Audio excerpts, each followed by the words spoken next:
ابو الولید نے بیان کیا، کہا ہم سے سلم بن زریر نے بیان کیا، انہوں نے ابو الرجاء سے سنا کہ ہم سے عمران بن حسین رضی اللہ عنہ نے بیان کیا کہ وہ نبی کریم صلی اللہ علیہ وسلم کے ساتھ ایک سفر میں تھے۔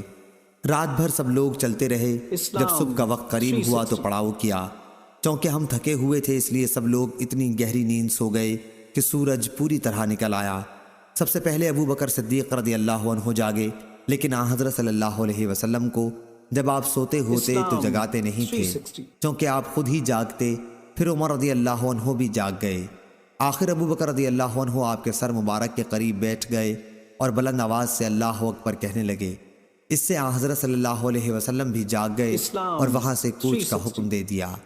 پھر کچھ فاصلے پر تشریف لائے اور یہاں آپ اترے اور ہمیں صبح کی نماز پڑھائی۔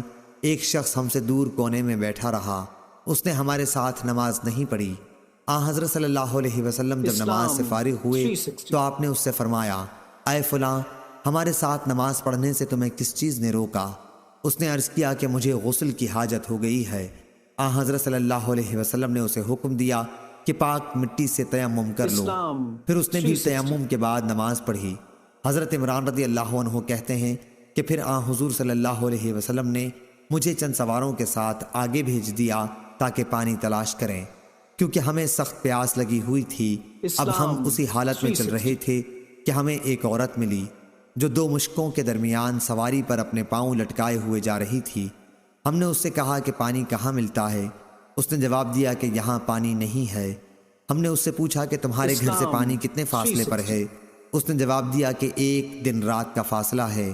ہم نے اس سے کہا کہ اچھا تم رسول اللہ صلی اللہ علیہ وسلم کی خدمت میں چلو۔ وہ بولی، رسول اللہ صلی اللہ علیہ وسلم کے کیا معنی ہیں؟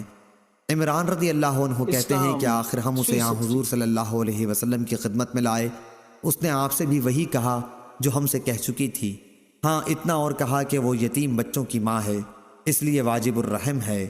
آن حضرت صلی اللہ علیہ وسلم کے حکم سے اس کے دونوں مشکیزوں کو اتارا گیا اور آپ نے ان کے دہانوں پر دست مبارک پھیرا۔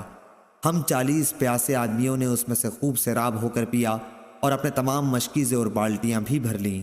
صرف ہم نے اونٹوں کو پانی نہیں پلایا، اس کے باوجود اس کی مشکیں پانی سے اتنی بھری ہوئی تھیں کہ معلوم ہوتا تھا کہ ابھی بہہ پڑیں گی۔ اس کے بعد آن حضرت صلی اللہ علیہ وسلم نے فرمایا کہ جو کچھ تمہارے پاس ہے کھانے کی چیزوں میں سے ہو میرے پاس لاؤ۔ چنانچہ اس عورت کے سامنے ٹکڑے اور کھجوریں لا کر جمع کر دی گئی۔ پھر جب وہ اپنے قبیلے میں آئی تو اپنے آدمیوں میں سے اس نے کہا کہ آج میں سب سے بڑے جادوگر سے مل کر آئی ہوں، یا پھر جیسا کہ اس کے ماننے والے لوگ کہتے ہیں وہ واقعی نبی ہے۔ آخر اللہ تعالیٰ نے اس کے قبیلے کو